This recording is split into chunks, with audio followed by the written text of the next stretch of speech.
There's no music. We'll have beer bottles instead. I can say I can't hear any music now. It says it's playing, but it bloody isn't. It was a minute ago. Yeah, let's have a beery glug instead. Right. Well, we've done 50 episodes, so we don't need the music. There should be some ukulele music playing. But anyway, here we are. We have made it to the 50th episode of the MalTravAle podcast. Blimey, 50 episodes. That's mad. 50-50. We've had a short break. I think the last time we did a podcast was just at the beginning of August. So this is not quite the beginning of September. We're kind of, I don't know, third of the way through. So we've been off on our some of us have been off on our summer jaunts and adventures. So we'll catch up with some of that today. But we just thought we'd just have a little kind of reminisce back to the last 50 episodes and think back to the very dark days of January 2021. And an idea for a podcast came along because we were that fecked off of sitting in our houses, drinking supermarket beer. I was working. And occasionally having a Zoom quiz on a Friday night where everybody just got pissed. And we missed our pubs, weren't we? And then I've managed to trawl back. I've got a few photos. I've got the first release photos. Actually, you guys did better, didn't you? Because we were in tier 3 down there in Staffordshire, so we never were released. But you guys had a little bit of a window, didn't you? Kind of Christmassy time, because you were in tier 1 for a while, then tier 2. So that's the plan. So we'll just kick off with our normal beery news, and then we'll just do a little bit of beery highlights. So, gentlemen, are we on good form? Yes, that's bad. Yes. For a fair while. We were maybe hoping trying to get to the York Beer Festival this weekend, but didn't quite. I'm guessing. I know Nick didn't go. Bruce, did you get your nose in the door? No, I've been busy with him going away and one thing and another. We've been absolutely busy. I've been in the pub quite a bit, but I don't think it's sold out. But by all accounts, it's jolly good fun. Yes. Yeah, it looked very nice. It didn't look very busy. And just having a chat with Nick before we came on air that I've heard a few reports back that quite a few festivals not very busy. I know at Peak End, I was in Bakewell yesterday, and I know they had their Peak End a couple of weeks ago, and there were actually a few moans because they didn't sell as much beer, so they weren't rotating the beers around. I think they'd kind of advertised it'd be, I don't know, 20 or so beers, and then there was only about 5 on, and basically they just weren't selling it. So whereas normally is that so many food festivals now, and all the food festivals incorporate beer festival. All the novelty of beer festivals kind of been eroded, isn't it? Yeah. I also maybe think that obviously most people have had a holiday this year, and so they may be feeling the pinch a bit, you know. Yeah. I was out in York on Saturday night. I couldn't believe how quiet it was. It was insane. There was 3. We didn't go in. There was 3 people in Bully Dog. But again, nowhere was absolutely heaving. It was. It's hit and miss, isn't it? Yeah, because I think I was out in town on Saturday, and some places were full, and then it's other places absolutely deserted. I mean, literally, there was only me and one other person, like on a Saturday, like 6 o'clock. So it's very strange. So beer news. So we talked last time a little bit about this change in ABV, and as we mentioned, then quite a few of the pubs and chains and breweries have been looking at that. So I've not come across this yet, but I noticed that St. Austell have brought out a new Cornish Best at 3.54%. So that's kind of a brand new beer. Beer. Kind of been set up. The taxation into it, Yeah. And then again, in the morning advertiser, they were just going through kind of what is this £5 pint, which is now kind of almost quite the norm. I think it wasn't quite £5. The average was about £4.70. I think when they did a survey a couple of weeks ago, and they run down that of that £5, 10% is profit, 32% is overheads, 33% is tax, and 25% is manufacture. So still the biggest pint of your pint is still the tax, isn't it, on your beer? It is. So interesting. I think that's if you're freehold.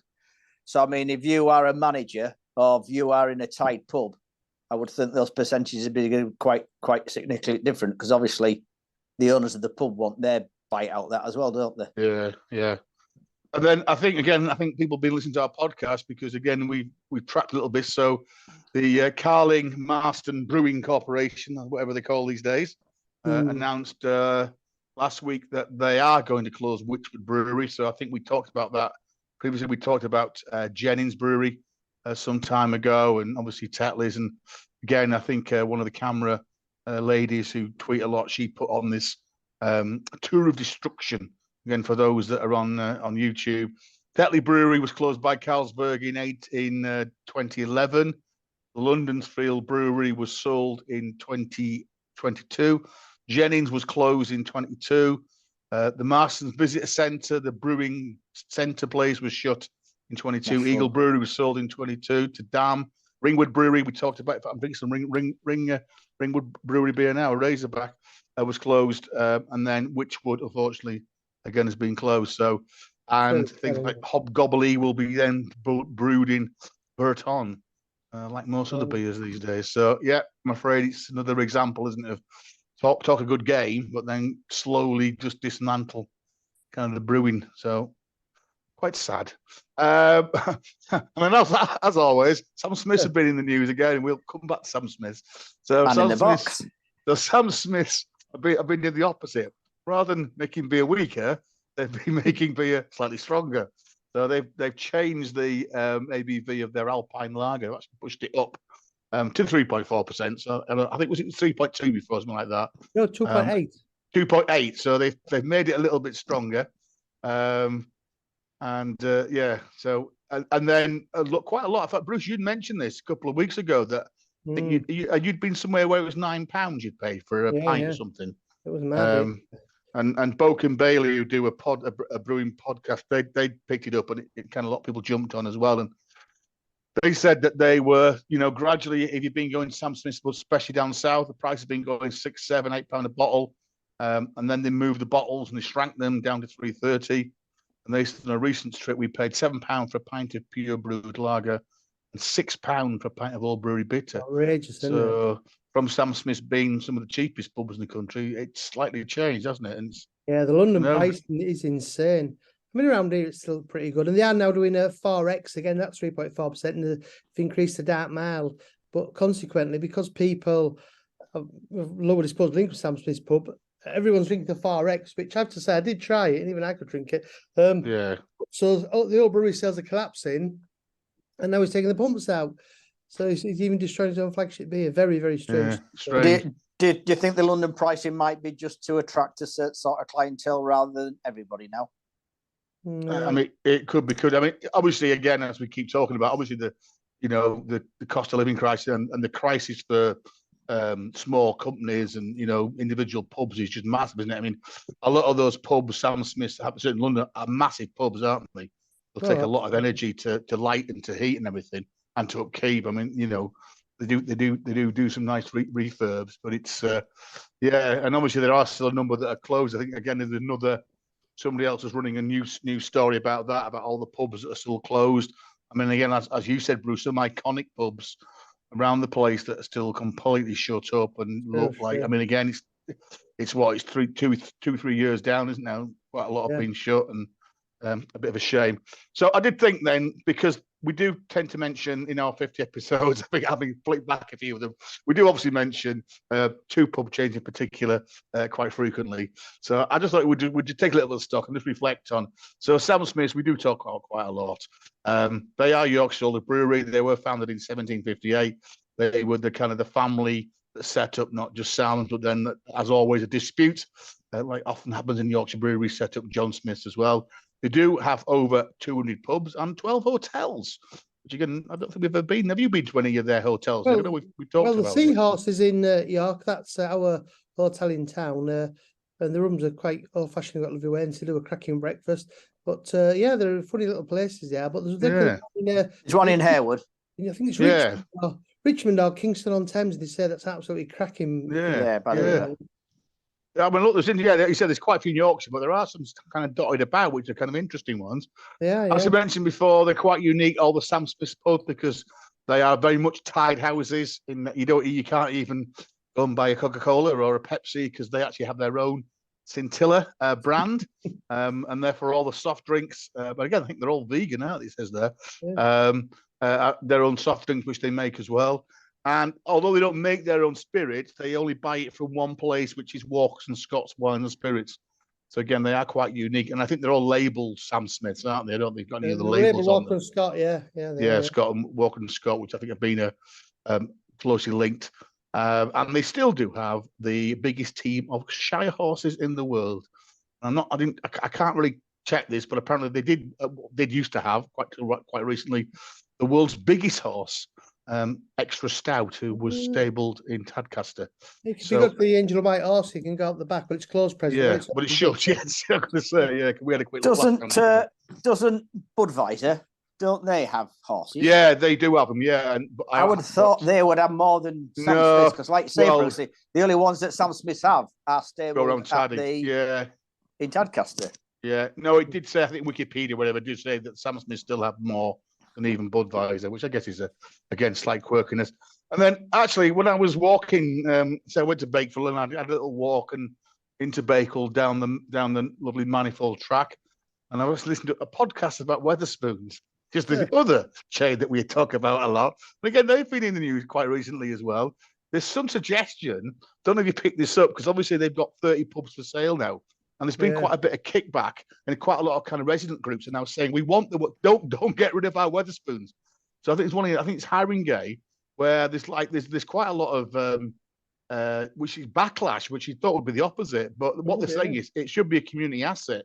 That, of course, what it is now, Wetherspoons is becoming the place where, again, for older people, they go there all day. They sit in the night warm. They have their bottomless cup of coffee and cup of tea all day.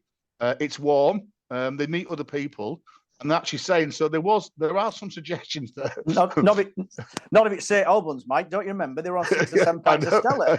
All boys. The suggestion is we shopping bags. We should nationalise. Wetherspoons should be nationalised so that they can't close down their venues. But anyway, there's a podcast called The Foil English, which is quite an interesting podcast, and they have a whole program on Wetherspoons. So they came up with some nice, interesting facts. I thought smash worth sharing these. So Wetherspoons sell 3 million pints a week, and that really is kind of where they get their power from, because I think it's the Walmart model, isn't it? That I think Tim Martin, who apparently wanted to be a squash player, then he wanted to be a squash kind of whatever, run squash courts all around the world, and realised there was no money in it. So got into brewing, but he'd read the Walmart kind of way of doing business. It's just about volume, just about everything tight and volume. So the myth that Wetherspoons sell, end of the line beers and beer that's out of date, they don't. They just buy in volume, and a bit like Tesco, etc. They drive a really hard bargain. They signed a contract for 3-4 years. Yeah, as a brewer, you're going to get national exposure. And that's what you're getting back, isn't it? You're getting back, your beer in these pubs, but he wants it at a very cheap rate so that he can put it sometimes even cheaper. 500,000 people visit a Spoons every day in the UK. That's just bonkers, isn't it? That is mad. And that's one in every 140 people. Isn't it? Yeah. That's crazy, isn't it? But when you think how many pubs he's got, then... Yeah. They serve 500,000 breakfasts every week. So I think they are and actually, apparently, they came third in the best breakfast of the year in one of the Sunday paper things. How many entries was there? 3. The breakfasts are disgusting. They're the 4th largest coffee sales in the UK. I was interested that Greg's apparently number 2 these days, which is interesting. And this was one that, again, was bonkers. They sell 45 million steaks a year, which is, you just can't put that into. That would suggest 45 million people have had a steak from a decent butcher, wouldn't it? Because their steaks are gross. And again, the point they were making in the podcast is that what again, apparently this was the story behind it. He had to go for free houses because when he tried to try and buy pubs, none of the big chains would sell him because they saw him as a competitor, which is why he started looking at. So the first ever Wetherspoons in the UK was a betting shop in North London, which he converted. And the second one was a car showroom. And that then created that model because, again, the big pub companies just wouldn't sell to him. Even though they were, trying to flog their pubs, they wouldn't sell them to him because they thought there'd be a direct competition, and they knew he was going to be a freehold. So now he's got 818 pubs, and as we said, some stunning buildings that have been, preserved and kept, and quite a few post offices in my neck of the woods. We've talked about the Harrogate Winter Garden, which is fantastic, isn't it? Which again would have been, something that size would have fallen through really. But as we said, there are 33 currently for sale, but apparently that's again part of the kind of company. That's what they do every 3 or 4 years. They just sell. They open new ones, and then they sell the ones that aren't making any money. They're not all for sale as such. It's where leases are run out. Yeah, it's like he said. It's the press that are basically blowing the story. I mean, he's even said, they've got the one listed at Robin Hood. Oh, Wetherspoons has closed. Well, that's because the bloody airport's closed. He hadn't had any offensive over it, and there was 3 or 4 where the lease came up in London. And there's another pub chain that really pushed themselves as the next Wetherspoons, and they jumped in and bought those. And then most of the other ones are where in sort of towns up in Durham, for example, he's already got another Wetherspoons in Durham, and Durham isn't that massive a place. So I think he looked at them both and thought, right, we can drop that one and get the same sort of custom coming through our normal one. It was the nicest one of the 2 in Durham, because the other one's a big cavernous, characterless place. Yeah. He had 2 in Mansfield, for example, didn't he? I mean, that was, bad. And I think Chesterfield, he's got 2. I think he's closing one of those, isn't he? I was honest. I went to the Tillystone yesterday afternoon in Gateshead, and that was it. The staff were all friendly and lovely, but it was. But again, they were saying on this podcast that again that open planness is again part of the business model, because it requires less staffing. So you don't want booth, you don't want little crooks and crannies, because you can't manage that. So you clear everything away. So you can see, a big long bar, and you can. So anyway, I thought that was quite. When you see those figures, though, you see how his profits stack up, and they are mind-boggling. Oh yeah. Right, beery highlights then. So it's been a few weeks since we were last on the podcast together. Some of them certainly Nick and I managed to get together for a smallish little beer festival that we went to. But Bruce, you've been to the Belle Peak, and you've been over the Channel. Yes. And savouring delights. Well, we won't mention Copenhagen and other places on your way to get to France, which is a very interesting way around. And you sent back a few little missives as you were there. You were trying to find cheapest beers in France, which is not always easy, is it? Yeah, no. Well, actually, this is the thing. Because our prices sneaked up, we kind of went to Paris fearing the worst. And I say, you could get a €5 till 9 o'clock. Everywhere you could get a €5 pint. In fact, in Nice, you could sit there in the sort of entry of the Old Soleil market in a really atmospheric area with a beach across the road, palm trees swaying as dusk came, and you could actually get a pint of Pelfort for €3.90. So I mean, this is the thing, really. I think we're almost getting a bit, I've still even numb the prices because things get so expensive. Picking out the Fox now. I mean, a pint of Silver King, I think, is up to $4.65 now. Anybody drinking lager, they're battered eyelid out paying €5 or more. So we were pleasantly surprised. But ourselves, you do miss the variety, though. And I mean, I was reading about the decline in wine sales in France, but their wine sales are 12% down. It's supposed to be a craft beer explosion, but it was hard to find any craft beer, to be honest. It was mainly Kronenberg. Yeah, and some left. Was it left? Yeah, I want to say it was Pelfort, Kronenberg. Well, rather bizarrely, in the bar in the Soleil in Nice, you could get anything off the taps for €3.90. So I was drinking Pelfort for €3.90 pint. Then Ben ordered a pint of Guinness and he brought it in a Heineken pint glass. So yeah, pleasantly surprised. Like a rice, but the pricing was fun. Yeah. Very good. And you reckon that Versailles will make a fantastic Wetherspoons? It would have been fantastic, yeah. I mean, great, wouldn't it? Yeah. Big cabinet place.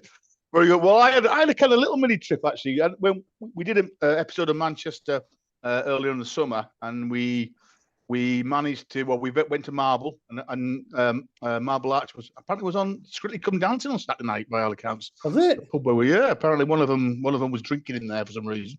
Oh, wow. So yeah, if you flick back to this Saturday, so we were on trek on the way to Malton to go to the Old Malton Beer Festival, and it was also the bank holiday weekend for the food festival. So me and the son, so we thought we'd do it. We'd go by the train, but we were jumping stations in Manchester, so we thought we'd go to Piccadilly and we'd jump off and we'd walk under the arches and have a little trip to the Cloudwater Brewery and the Track Brewery, which are literally across the road from one another. Probably about 10 minutes walk from Piccadilly. Kind of walk underneath, come out the back door under the arches and up the hill there. So really, really handy. And yeah, I mean, interestingly, they're very, very similar. They are both, as you can see, if you're on YouTube, kind of industrial units with quite a lot of barrel storage as you go in, where they're laying down kind of bourbon casks for beers. Quite modern inside. So we went to Track first, and we were just literally were the first two in on opening day.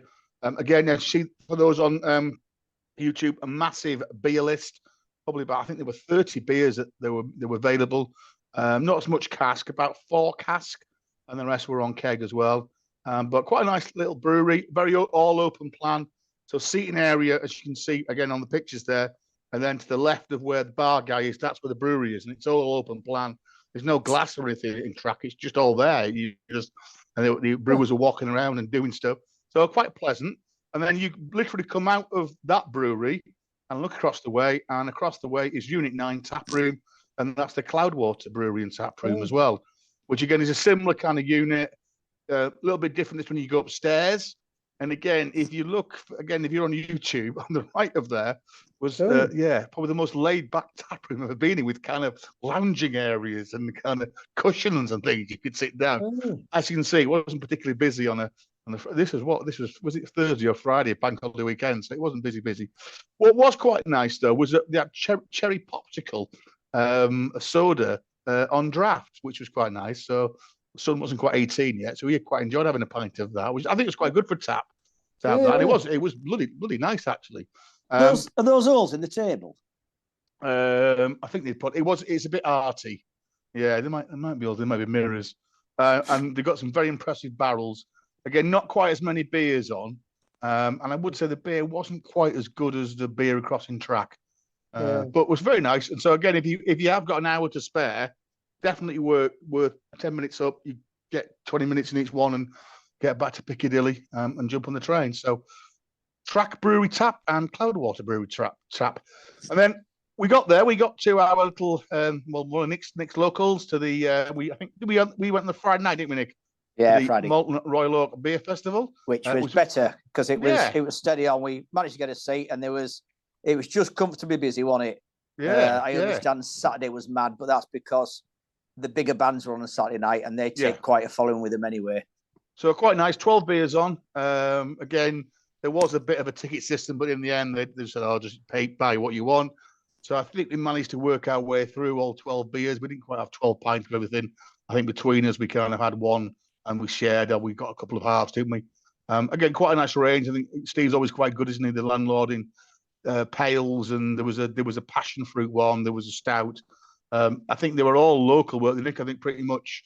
I'm looking there: Wooltop, Pennine, North Riding, Three Brothers from Middlesbrough, Great Newsom, Rudgate, Yorkshire Heart. Yeah, Kirkstall. So, I like the way he displayed his beers. That's very good, isn't it? Yeah, no, it was nice actually. And again, you got your festival glass, but that was going for air ambulance, isn't it? That's a printed sheet, bro. So he sticks them up and he scans them around so you can see what you're going to get with a few tasting notes. Yeah.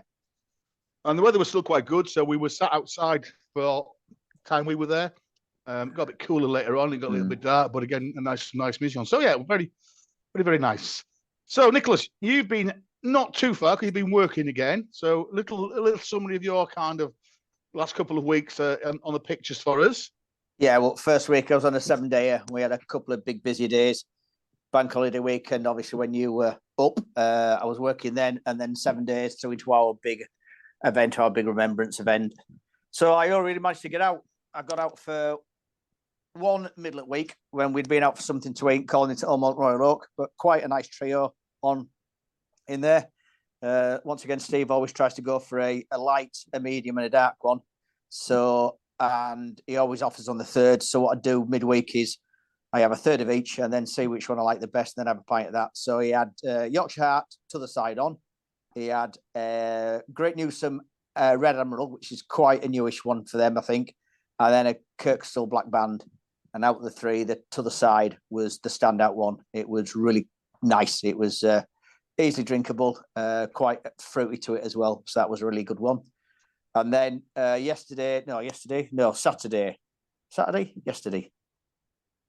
Saturday. So went for a little run out to Knaresborough and had a walk around the town.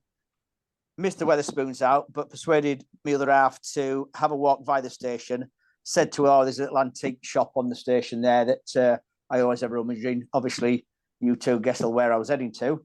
So obviously, I don't think Jackie knew that there was actually a little bar on the station there. So I had a little rummage around the little shop and looked in the bar, and there was nobody in there at all. There was a couple just finishing off 2 balloons of gin. So they were heading out, youngish lad behind the bar. So went in there, saw they had the Thornbridge Made North on. That was very quaffable. That's their blonde bitter. And Jackie had a J2 on. While she was halfway down that, I managed to suck me Made North off in a couple of drinks.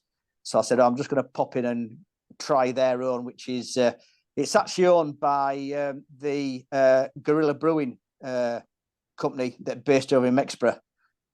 So the little pub or the bar on the station is called the Track and Sleeper. And lo and behold, I was talking about the fact that you were supposed to be going to see Thornbridge on Sunday, Mike, and the lad behind the bar said, "Oh, did you say you're going to Thornbridge?" I said, "No, I should have been." I said, "But I've come here instead." And it transpired that he was the owner's son. So the guy who owns Guerrilla Brewing, son called Cameron. So youngish lad, but obviously very keen on his beer. Felt a bit sorry because it was really, really quiet. You know, they were ticking over, I suppose, with a couple that had been in before us, then me and Jackie. But it was quiet for a Saturday afternoon, really. But he had 4 ales on, and it's smart in there, inside and outside. I always like to sit outside. You know, you're sitting right on the platform, so you can see the Northern Rail trains coming out the tunnel and going across the viaduct there, which is quite stunning if you've ever been on that line. And I said to Jackie, once again, I said, you know, to jump on the train at York, no matter where you're coming from, and do that tour up Knaresborough and Harrogate, you can have a cracking cross. I think we should be doing that next time, lads. I mean, I know. Got to there. I mean, you know, Knaresborough was full of booze. I mean, I ticked off 6 places in Knaresborough now, Bruce, where you can get a decent beer, because obviously you've got the Track and Sleeper, and then just behind the station you've got the Mitre, where we went last time. I know when us three did it. Yeah. And then you walk into town there, you know, unfortunately, commercial's still closed. Okay, you got Wetherspoons, but Wetherspoons always have a good range of Yorkshire beers on in there. You'll probably find more Yorkshire beers in that spoons than a lot of other spoons in the area. You got Blind Jacks, haven't you? Yeah, you got Blind Jacks, you got Castle. So, yeah, and then, you know, if you jump on an Ed Harrogate as well, because there's a couple of more places in Harrogate. So anyway, yeah, had a quick chat with Cameron, and I had to be on my way, and then found a new place to eat. It used to be a Vintage Inn on the Skipton Road, just beside the Harrogate. It's been taken back into, I thought it was private independent ownership. In fact, it's owned by a company called Brunning and Price Pub Group. Yeah, they're local to us. They have the Hand and Trumpet. Yeah, they've got about 80 pubs down the spine of England, really, Pennines and that way. Yeah. So actually a lot nicer than the Vintage Inn used to be. And their house beer was brewed by Brightside Brewery in Manchester. And that was their house beer. I was talking to the lad in there and said, you know, which one is it? Do you just rebrand it? He said, no. He said, we put the tender out to a load of different breweries and said, look, we want you to brew beer, but this one's brewed just for us. So it was a traditional bitter. And then they also had the Black Sheep Respire on in there. And he ended up with a pint of Ilkley bitter, but it wasn't quite right. When the lad came around and said, do you want to try it? I said, give it a go, see what you think. And he came back, he said, oh yeah. He says, it's gone. He says, what do you want instead? Like, so fair play to him. He didn't quibble. He changed it for me. So yeah, from not having much for a week, I had quite a nice little session on Saturday. Very good. So I think that leaves me. So yeah, I had a was it Friday, Thursday was my again another day, another trip around the sun for me, near to 60. So as a little treat, managed to persuade most of the family to have a little trek out to Bakewell. Looks like my favourite town. So yeah, so I'd skied that on the Manifold Valley Trail. There is a Hassop station, which is quite a nice little setup, really. It's quite a big, one of the old stations there, and they do a fantastic breakfast. So we called in there, had breakfast, and then the idea was, I walked from there into Bakewell. It was about a couple of miles. They went by car. And then the plan was that me and the son, we'd walk up to the brewery and meet Mrs. when she'd done some shopping. There's a nice little micro bar called the Joiner's Arms, which is on the corner. Again, if you've ever been to Bakewell, the big roundabout in the middle of town where the Rutland Hotel is, across the road, there's a great little micro bar, very, very small, but they had 6 hand pumps on yesterday and 2 ciders. So called in there. It was very, very nice. And then, yeah, up to the brewery tap, which was fairly steady, actually, for a Sunday lunchtime. Not heaving, but I'm probably, I don't know, but outside, inside, half tables were full. Couldn't get any artisan. Bruce had said he tried to get some. This is the Timothy Taylor's and Thornbridge, which apparently is very, very nice. It's an elderflowery gooseberry pale ale, but they haven't. Well, they were a bit. Didn't really help. They weren't particularly helpful to the brewery. I did ask what they'd got. They have a little shop in there as well, but I did check as I came out that it is the online shop has got them. but you've got to buy a case of, I think, 12. So anyway, I had a Made North as well, which is very, very nice, which is their kind of new Northern bitter, kind of a blonde bitter, which is very nice. And I've got to say, a very stunning pint of Jaipur, which was, Did you find the Made North quite flat, Mike? Because that's what I thought. I did a pint in a couple of mouthfuls because it was that's easy drinking. I mean, you can see it's kind of a little bit like a very, I call it Thornbridge colour, isn't it? They're all, a lot of their beers are that kind of colour. Yeah, but I said they call this a blonde bitter, don't they? Yeah. So anyway, so that was that one. So that was a good little trip. So episode 50. So just to reflect back, we did our first podcast back on the 22nd of January, 2021. So this is when we were in the this was the Christmas that wasn't it, 2021. This was Boris telling us all that we were going to have a great Christmas and then literally pulled the plug on Christmas Eve. So I think by that point we were literally pulling our hair out. So I said we decided I'd been kind of listening to a few podcasts, kind of having been stuck at home and was going out for a walk. So we began putting this podcast together. So the first episode we called the Beer Trip Philosophers, which was really just three of us sat there, wasn't it, just rattling on about if we had the choice, where we could go, really. And I'm not quite sure whether you two had actually ever listened to a podcast. I don't think Nick has listened to a podcast. Still haven't. But it was fairly, I wouldn't say it was new because it wasn't new. Oh, no, hang on. Listen to Bob Mortimer's, something Atletico Mint. Yeah. So it was a bit rough and ready. I can't remember how we did it. I think we probably did it. I think we did it on Zoom because we've been doing Zoom quizzes, haven't we? So I think we'd been doing like a Zoom quiz for families on a Friday night. So that was it. So I don't know how long that first one went on for, but anyway, we did it and we quite enjoyed it. And then, I mean, for a while then we were actually chucking out almost one a week in those early days, and then it's kind of gradually kind of slowed down a little bit. And again, I just as perspective, I also signed on to Untapped as well, which again, obviously is a beer kind of check-in and kind of rating thing. And since that, January, I joined on the 16th of January, so I joined that same week we did that first podcast. So since that first podcast, I've sampled 915 different beers. That's mad, isn't it? 915. And I've checked into 1,095 different venues. Wow. I find it really difficult to navigate that app. Tried it, but it's just not. I don't know whether you've got to use it regularly. But every time I think, I'll go on, I'll record it. It's like you get so bloody frustrated with it. Every time I've found out what I'm doing, I've drunk the pint, I've moved on to the next pub. Is it just getting used in this country? I can use it abroad as well. I use it abroad as well. I used it in Greece. You use it everywhere. I think it's American initially. I think my son did work out that equates to just under £5,000 if you look at like 450 for an average pint of beer. So we won't go there. So we have covered quite a few different places. Though I've got to say we've been mainly kind of north, as you'd kind of suspect. The place that we've kind of talked about have been fairly north. So I'm trying to change it so we can see all the lists. Have been fairly northern. With a little bit of I'm going too far now. So we've looked at pubs in Stockport. We talked about pubs in Bridlington, Newcastle upon Tyne, Stockton on Tees, Tadcaster, Thirsk, Newcastle on Lyme, Harrogate, Robin Hood's Bay, Manchester, Shipley, Sheffield, Bruce did a special from Penzance, Saltaire, Driffield, Massam, Ripon, the Isle of Wight. Bruce gave us a nice rundown about the Isle of Wight. Otley, Windermere, Stone, Beverley, Edinburgh, London, Salcombe, Keighley, Bowness, Gateshead, Keswick, Haworth, Leeds, Wakefield, Jersey, Scarborough, Dewsbury, Rotherham, Durham, Knaresborough, Ilkley, Skipton. And I think I've about covered them all. So we've covered quite a few there, haven't we, in our various discussions? Sorry, I'd forgotten Maxwell and Portsmouth. I went back to the list, and I did a little one on Maxwell again, and Bruce gave us a little bit of lowdown on Portsmouth as well. So we've covered quite a bit of geography in those areas there. Malton, of course. Malton, well, yes, well. Malton. We've also mentioned and been to, on our little trips, quite a variety of breweries as well. So I've mentioned track today, Jules. Me and Nick, we did a thing on Jules when we did a little thing in Stone. Obviously, we talked about Thornbridge and Limestone of the Stone Brewery. We went to Roosters together on one of our early kind of trips and out and about. We've talked about Black Sheep, obviously Brass Castle, which is our Malton brewery. Brew York, I think I've been to you both there separately. Brew York, Hawkshead, again, another area, place that we like. Whitby, again, very, very important brewery.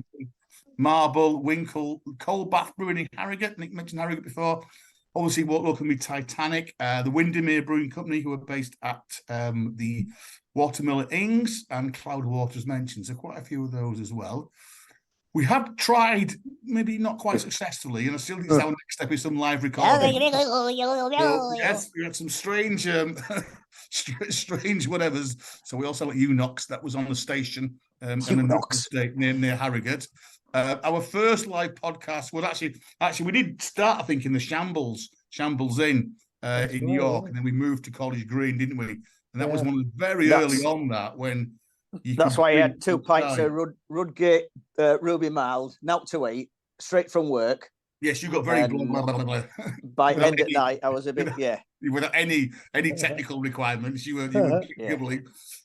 We used refreshment rooms. We met there on a very cold Saturday when we were doing the real ale trail. Wet it was, wet. We had a trip to Roosters. We were the only people in Roosters tap room. Remember that? We had a massive bit of tap room to ourselves. Shambles, I mentioned. Bruce and I don't think Nick was with us that day. We had a little bit of a session in the Fossgate Social, in that little window, top of the window. And then we did try one in Britain's Protection, but I still can't find the bloody recording. We did our Manchester trip, so I thought that was worth reminiscing. So yeah, these were the pictures. So back in, this would have been, I guess, April 21. So certainly for me, because as I said, we were in tier 3 down here. My first real beer was on the balcony in Whitby.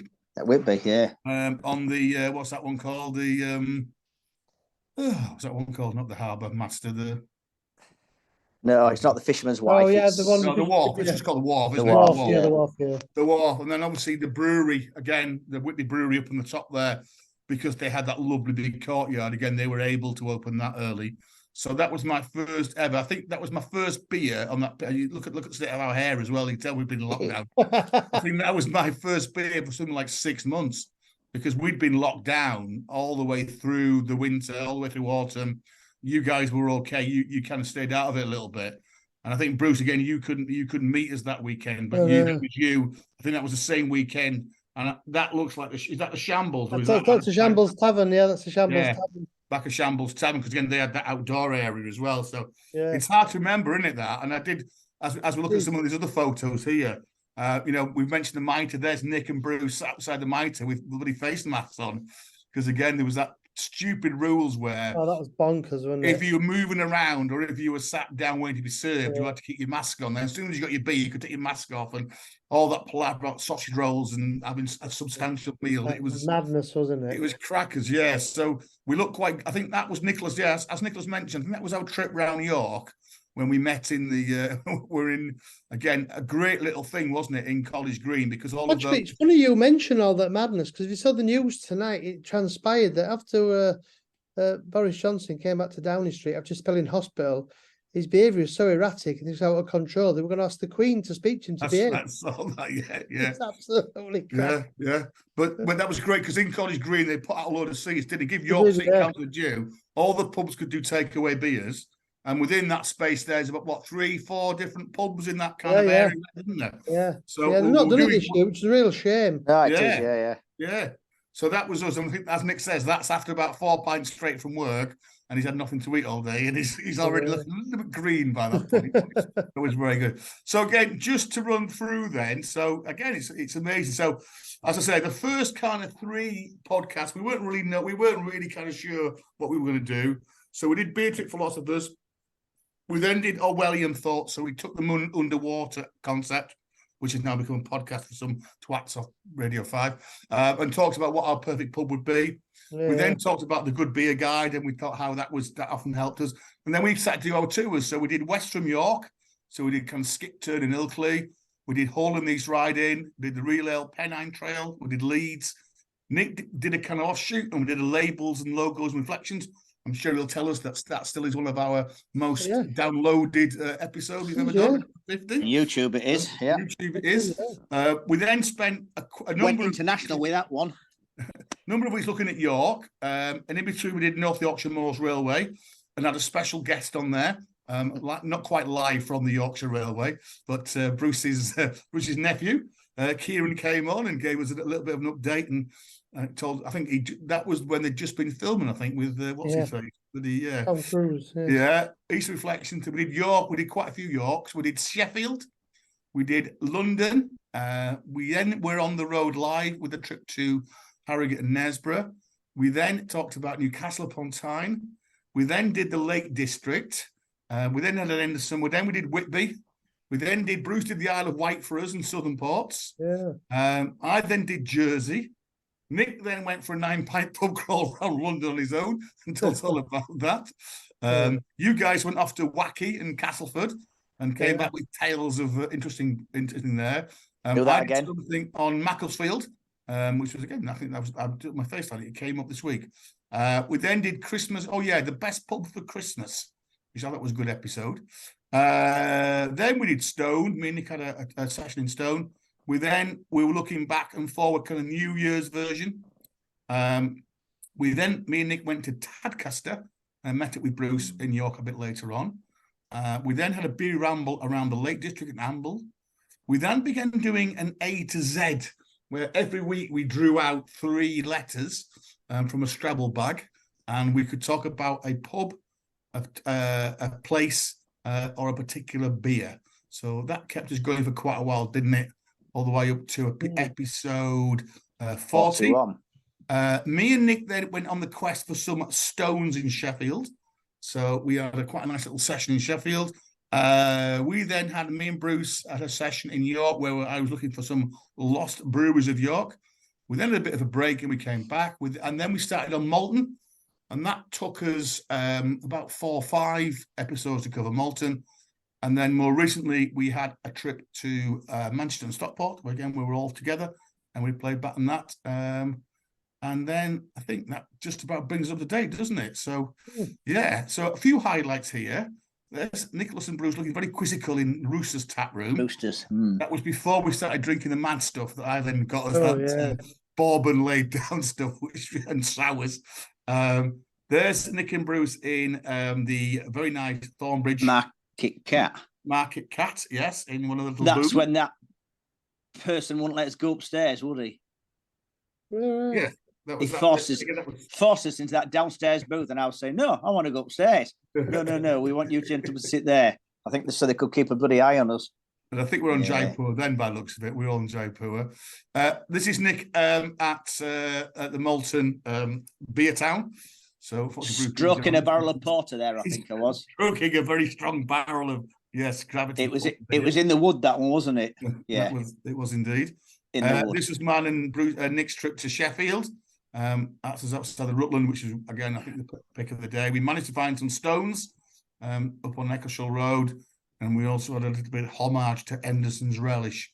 So it was being renovated. It was surrounded by the builders' fences. This is our monsoonal trip to was this the Real Ale Trail or what we just do? No, it was, wasn't it?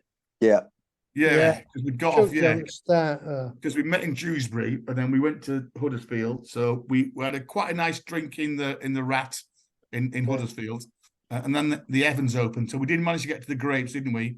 Around the corner there, which was very nice. And then we got back into the centre of town and we thought we'd better eat something. Merry England. For reasons we can't really say, make us about 6 pints in.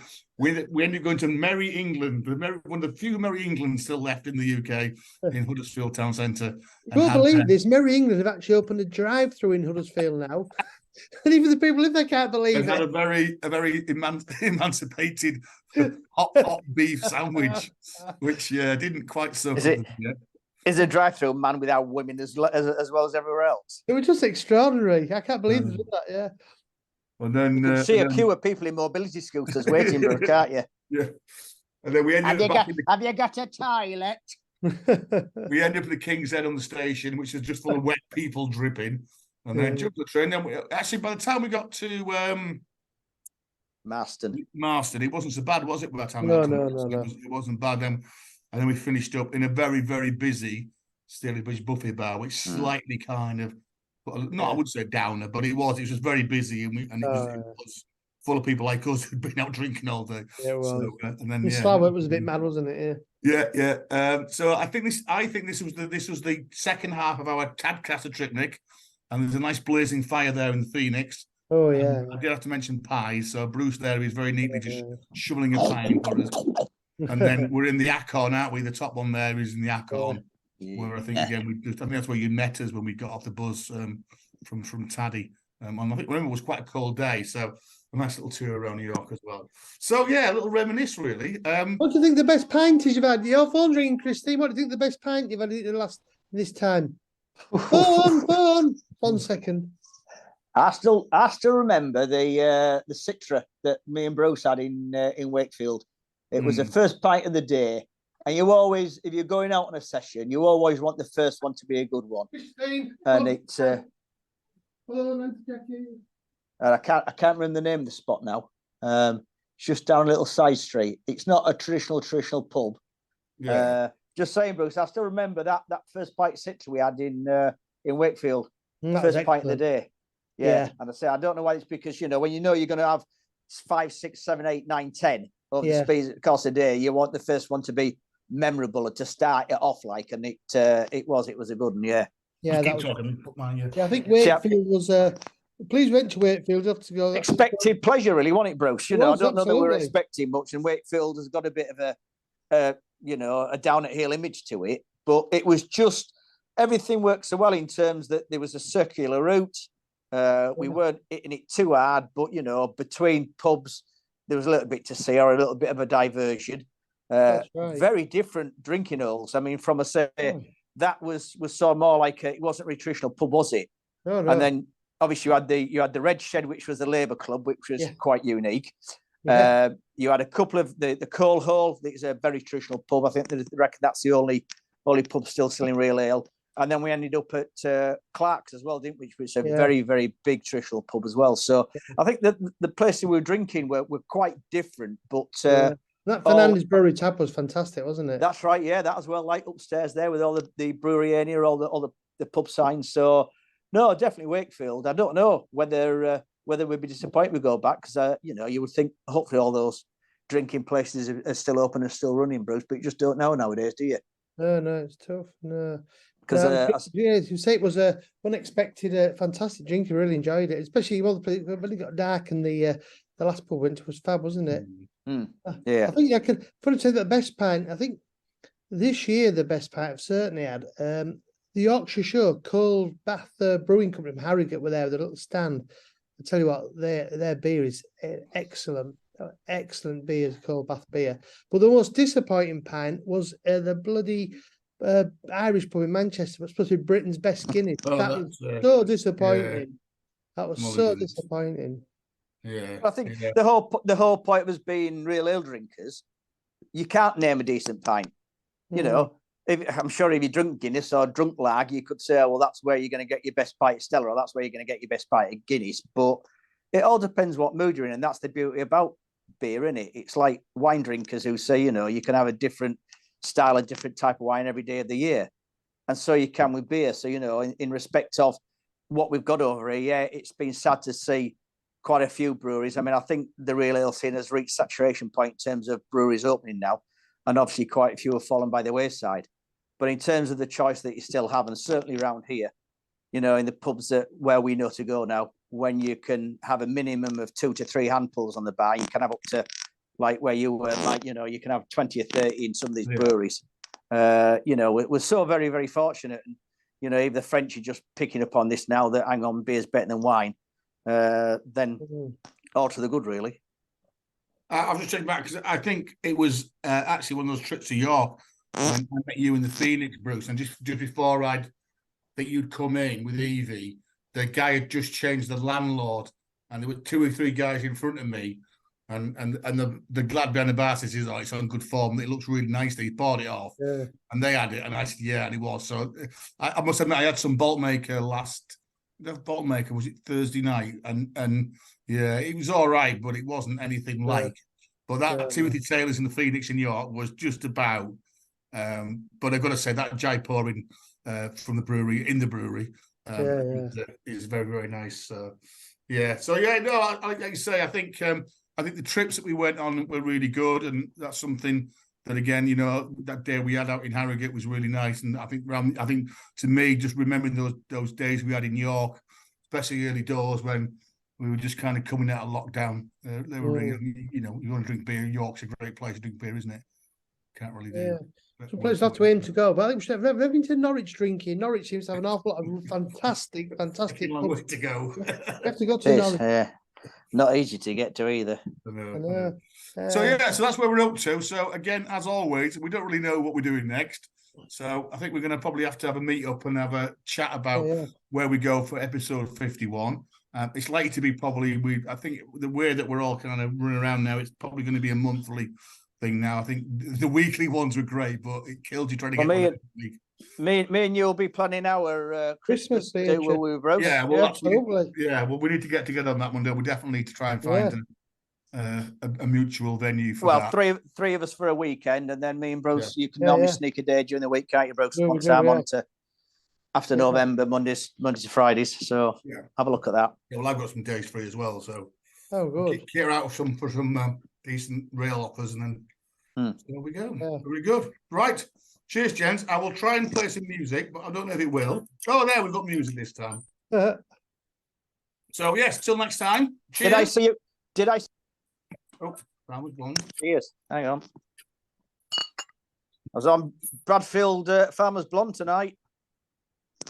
They've got a good selection in Whitby Co-op. Still no music. Tell you what, Bruce, if you sing the national anthem, I'll pretend I'm Scottish and boo it.